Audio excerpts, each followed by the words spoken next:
Hello everybody, this is JT Productions and welcome back to another 2023 Preview and Prediction video. Today I'll be doing the LSU Tigers. Let's get into it. LSU in 2022 had a pretty surprisingly good season. They made the SEC championship, they beat Alabama, and they won their bowl game against Purdue 63-7. Now, their season was not with trials and tribulations. They started the season against Florida State and New Orleans with a 1-point loss because of a missed extra point in one of the sloppiest games that we saw all year for a top 25 team. They lost 24-23. They ended up winning their next 4 games, including a close win against Auburn and a big win against Mississippi State, before hosting Tennessee and getting absolutely throttled by that fast-paced offense, 40-13 in a noon game in Tiger Stadium. They bounced back with 2 wins against Florida and a surprising blowout win against Ole Miss, where Jaden Daniels, their quarterback, went off. They ended up beating Alabama in overtime by going for 2 and winning 32-31 before having a close win against third-string quarterback in Arkansas, 13-10, and then losing in what was one of the most mind-boggling losses to Texas A&M, where they lost 38-23, just being dominated by the Aggies, with a terrible Aggie team, I might add. They went to the SEC championship against Georgia, and before you knew it, LSU was down 35-10, I think. But after Jaden Daniels went down and Georgia started to play their keep-away defense, they brought in Garrett Nussmeier, who will be the backup quarterback this year, and as a freshman last year, he put up 20 points and just made them look a little bit better. Georgia ended up winning 50-30, and like I said, they went to the Citrus Bowl and beat Purdue 63-7. So, finished the year on a high note. How's their team looking this year? Well, let's look into it. They have their quarterback Jaden Daniels back, who transferred in from Arizona State last year, who will probably be their starter throughout the season unless an injury happens. Garrett Nussmeier looked good against Georgia, but he's very inexperienced when it comes to regular just games. He's come in for some time and mop-up duty, but no extended amount of starting time for him at all. At running back, you have Noah Cain, who came in from Penn State last year, who will probably be their leader in the backfield. Behind him, you have graduate Josh Williams, who was a walk-on at one point, and junior transfer Logan Diggs, who came in from Notre Dame. Now, as we know, Brian Kelly last year was his first year, so I'm sure Logan Diggs is wanting to follow the guy who has the most success, and that would be Brian Kelly at this point. At the wide receiver position, you're never going to see an LSU team that does not have talent at the wide receiver position. You have speedster Kyron Lacey, you have Brian Thomas, Malik Neighbors, Chris Hilton, you have Aaron Anderson, who's a redshirt freshman transfer coming in from, Alabama, actually. And he could make an impact as well. You have some other freshmen that may see the field. We'll just have to see. And the main guy is tight end Mason Taylor, who was the savior of last year's game against Alabama. He will be a vital part of this offense, as well as the offensive line, if they can hold up. Will Campbell, sophomore, Miles Frazier, redshirt junior, Charles Turner, redshirt senior, and Garrett Dellinger Jr., Emory Jones Jr., sophomore. Garrett Dellinger and Charles Turner will be the real leaders of the offensive line. You also have a transfer, Mason Lunsford, at guard, coming in from Maryland, who could make an impact. We'll just have to see. Now, on the defensive side, this is where you're going to see a lot of guys that can make an impact, mainly in the front seven. Mekhi Wingo, who came in for Mason Smith last year after his injury, played very well And Mason Smith, he's back from injury, so we'll see how he does there. You have Harold Perkins coming into a sophomore season. Greg Penn III was the leading tackle on this team. However, they got 2 transfers in, including Omar Spite coming in from Oregon State, who was an All-American on their team, and Ovi Agumfu, I don't name these guys, who comes in from Texas by way of Notre Dame. You also have Braden Swinson coming in from, Oregon, who's going to be another defensive end helping on the defensive line. You also have Jordan Jefferson, comes in from West Virginia to help on the defensive side. They had a very good transfer portal class. You have Paris Shad, defensive end from Arizona. You have Jalen Lee, who's a nose tackle coming in from Florida, redshirt junior. You have, Denver Harris. This is what we need on the defensive backside, coming in from Texas A&M, who's a sophomore transfer. And you have J.K. Johnson, redshirt sophomore transfer, coming in from Ohio State.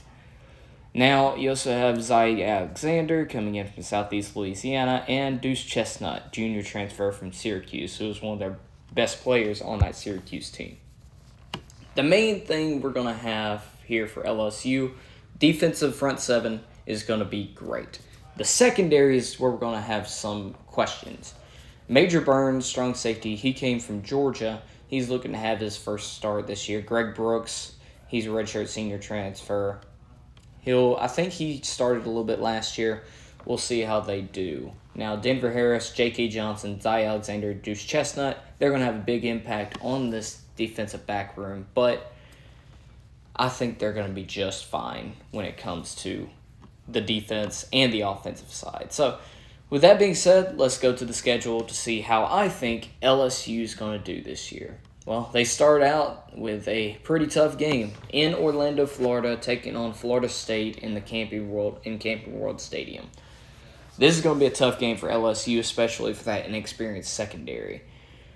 Florida State's receiving room is anywhere between 6'3" and 6'7" when it comes to their height, and they're all very good. They got Keon Coleman at transfer in from Michigan State.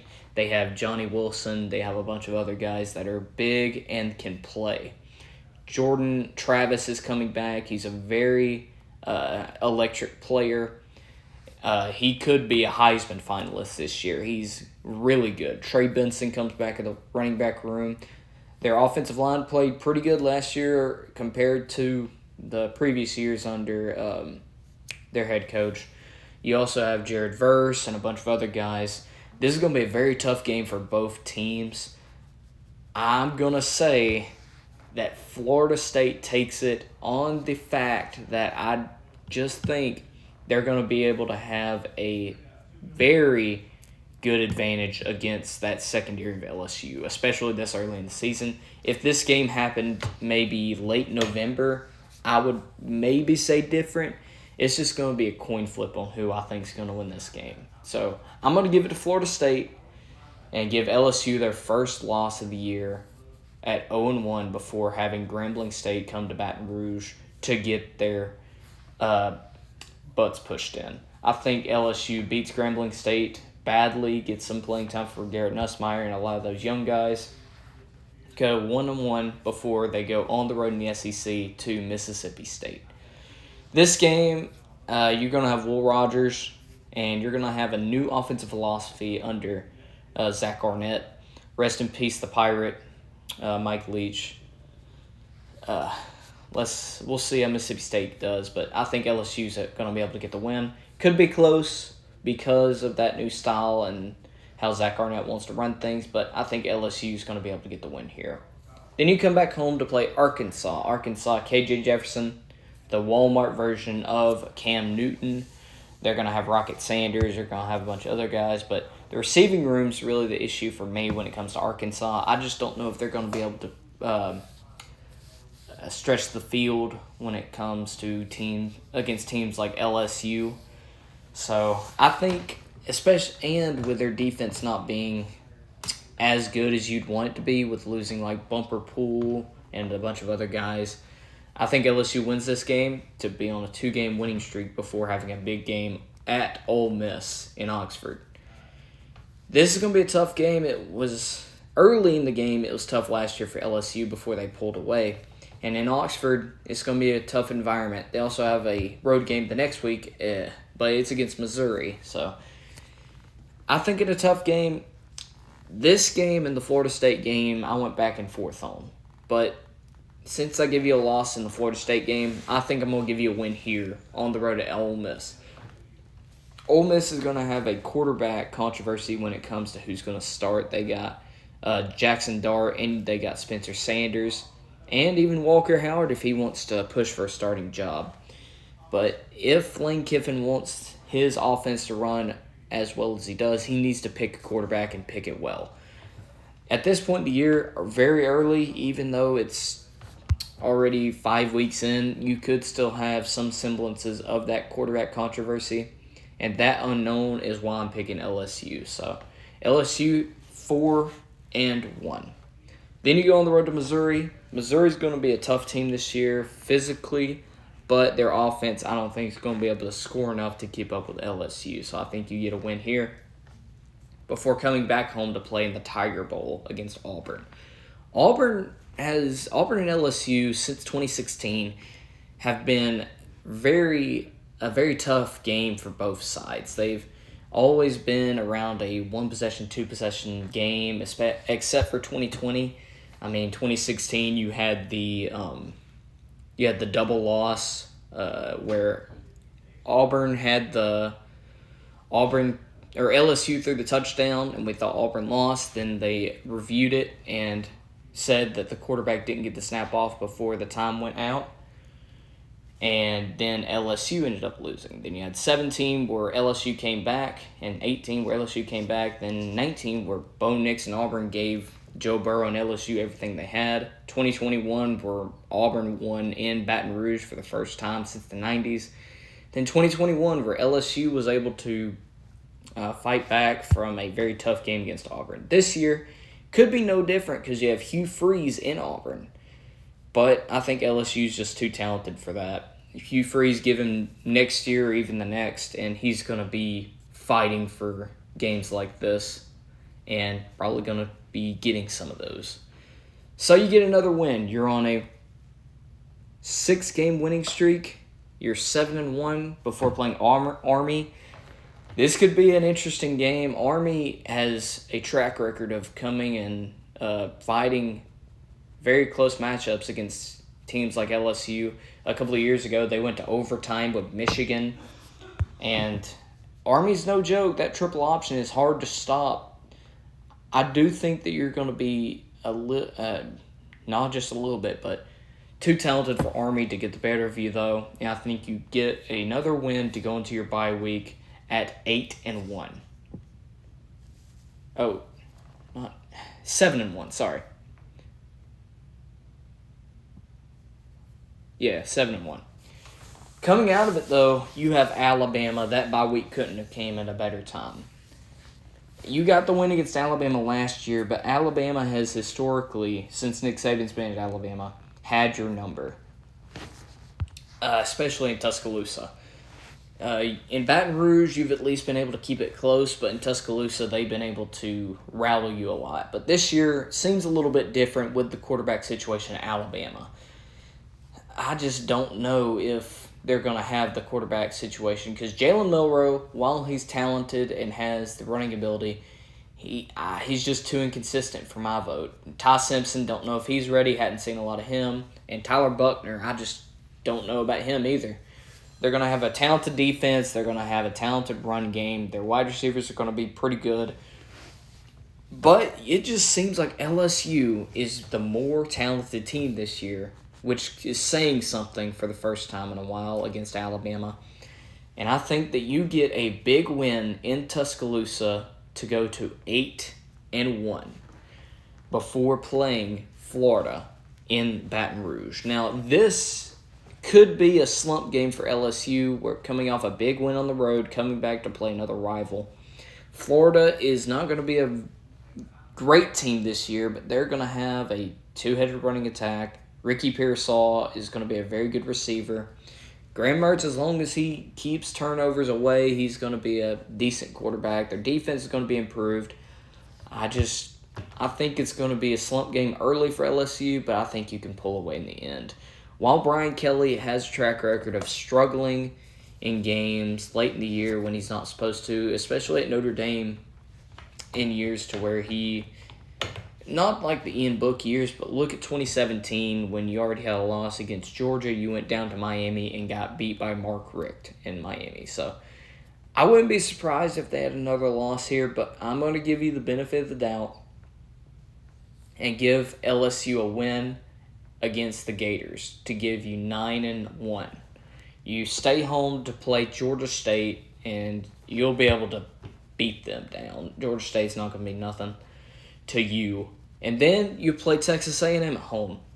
Now, what's crazy is since 2018, the home team in this rivalry has been undefeated. You had the 7 overtime game in 2018 in Kyle Field. You had Joe Burrow going off in 2019. You had Texas A&M going off in 2020. You had the last-second heroics for Ed Orgeron going out as a winner in 2021. And then you had last year where Connor Wegman somehow pulled a rabbit out of a hat and beat LSU. So with this game in particular, what do I think is going to happen? Well, Texas A&M is going to be an improved team next year with Bob Petrino as the offensive coordinator. LSU is also going to be an improved team in Brian Kelly's second year.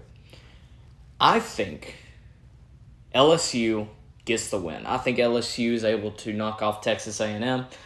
Now, if you remember my Kentucky video, I had Kentucky breaking the streak of home teams getting wins in their rivalry with Mississippi State. But this is a little bit different with both teams being, with LSU being a very much top 5 team at this point.